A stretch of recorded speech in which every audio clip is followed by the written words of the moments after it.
Okay, we're going to do our next unit, and that's going to get into some basic chemistry. Now, you might be saying to yourself, Mr. Adolf, come on, this is biology.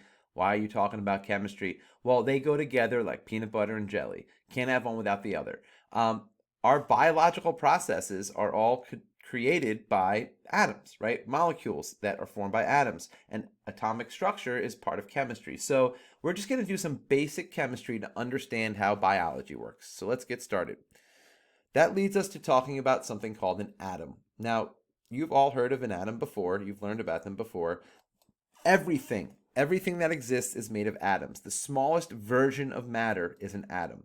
If I were to give you some magical glasses right now where you could see atoms, you would not see anything because everything's made of atoms. So it would just be looking at a blank thing because everything is an atom. So think of it this way. The air is full of atoms. If you run, let's say I walk. I'm just walking through the air. I don't feel anything. But if I start to run, all of a sudden I feel wind hitting me. What is that? Well, what I'm doing is I'm running into atoms. So I can feel them as I run into them. And the faster I run, the harder I hit those molecules. Imagine if I tapped a wall or if I punched a wall. I would feel it way more if I punched it because I'm hitting it harder. Well, that's the same thing that happens when you run into wind and you hit those particles. So what are atoms? What's actually happening there? Well, they actually have a couple components that make them up. So an atom is the smallest particle of an element. So for example, oxygen, right? If you breathe in right now, you're breathing in oxygen, O2, which is actually made of two oxygen atoms. That's why it's O2. If it was just one oxygen atom, it would just be O, but that doesn't exist. How are they arranged? How are they arranged in terms of the atom itself? Well, there's three subatomic particles. So let's talk about those three particles. Two of them live in something called the nucleus. So if you take a look at this diagram up here, the center of the atom is called the nucleus. It is not the same thing as the nucleus of a cell. Nucleus just means center, so they both have the same name. Inside that nucleus, we have two subatomic particles that are equal in size. One of them is positively charged, and one of them has no charge at all, and we'll talk about that now.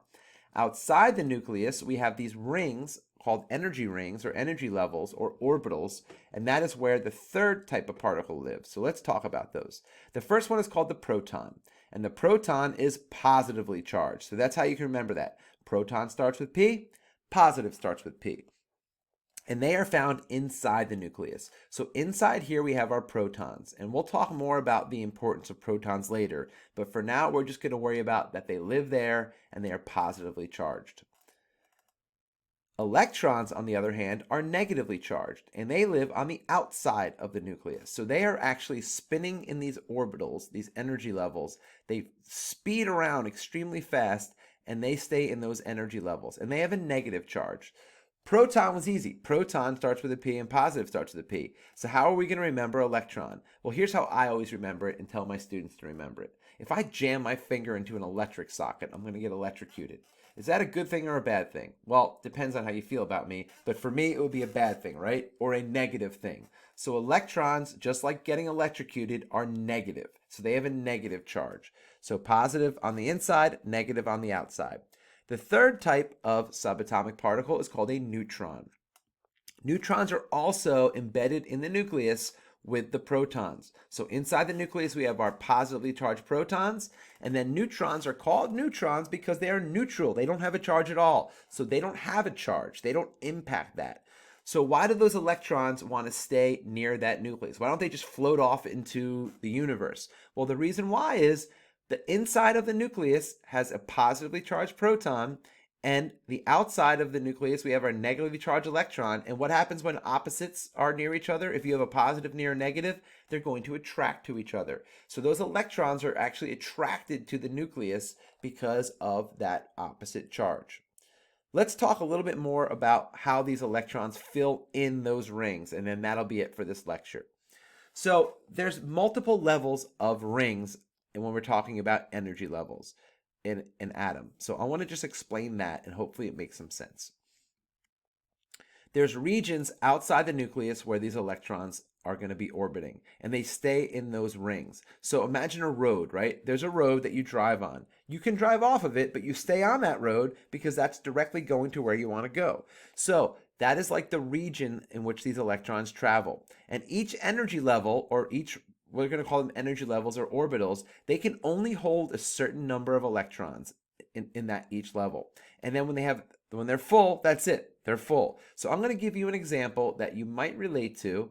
Now, let's pretend we are not in the middle of a pandemic and that concerts exist. So I'm going to give you an example that deals with concerts. I told you I love music, so a lot of my examples deal with that. So let's say you have tickets to the concert of the year. You've been wanting to see this person for years. And the way it works is your ticket is what they call general admission, where you don't have assigned seats, and the first person to get there gets the first seat. So this is the stage right here. Now, I'm not talking about this as someone you kind of like. This is your favorite artist of all time. You've been waiting for years to see this person. And you get up really early and you get in line, and you're the first person in line. You can't believe it. You got there in time, and the line behind you was massive. And then the gates open up, and you're allowed to go in.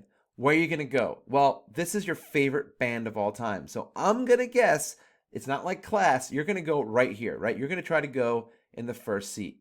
And then the person behind you in line, they're probably going to want to fill in the next seat. And at that point, that first row is filled. So what's going to happen to the next person in line? Well, they're going to jump to the next row, and they're going to fill in that seat. And then this row is going to fill up until it's already full. Why aren't people going to the back row? Because they want to get as close to the stage as possible. Well, that is exactly how electrons fill in these rings. So if this is the nucleus here, these are the energy rings. There's a ring here, which will be the first ring. There's a second ring and a third ring. So just like people fill in these rows to try to get close to the stage, these electrons want to get close to the nucleus because they're negatively charged and the nucleus has a positive charge. So how do they fill this in? Well, let's talk a little bit more about this. So the first energy level, just like in my example there, can only hold 2 electrons. So once that energy level's full, that's it. No more electrons. So if there's more electrons in this atom, it's got to go to the next energy level.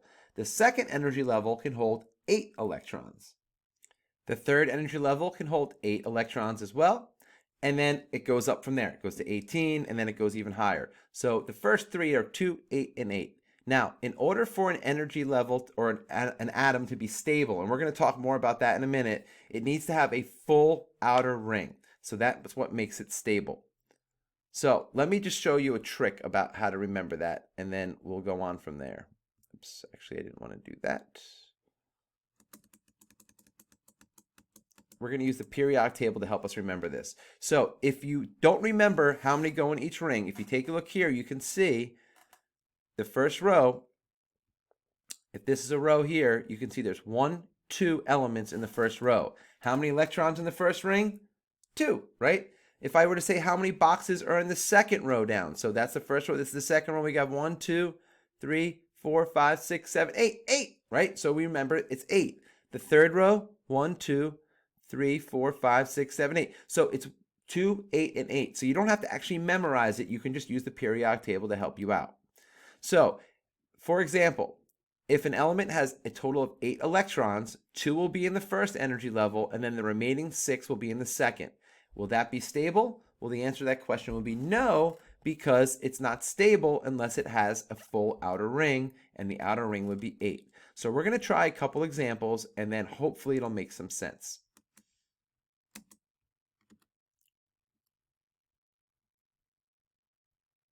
I want you to draw an electron configuration for an atom with 10 electrons. So let's do that together. All right, so if I have 10 electrons, how many go in the first ring? Well, I have 1 here, and I have 1 here. Now, when you draw electrons on these rings, you want to make sure you keep them spaced apart. So they're going to be as far apart as possible because they're negatively charged, and they don't want to be near each other. So we have 2, so there's 10 total, right? So we have 2, so now we have 8 left. Right? So how many go in the second ring? Well, let's start at the top. 1, 2, 3, 4, 5, 6, 7, 8.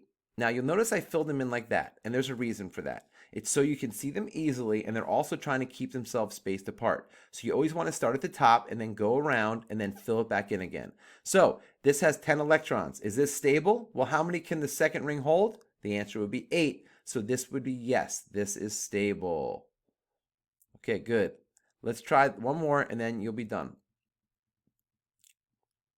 The second example I asked for was if there's 16 electrons, will it be stable? So let's do that one, and then that'll be it for this video. So the next one said, how many would there be if there was, what did it say? I'm sorry. It said 16. Okay, so we're going to go with 16. So let's go ahead and do this. So we got 1, 2, that's the first ring. Second ring, 3, 4, 5, 6, 7, 8, 9, 10. That means we have 6 left. 1, 2, 3, 4, 5, 6. So the outer ring only has 6 and it can hold 8. So that would not be stable. So the answer would be no, it is not stable. Thank you very much.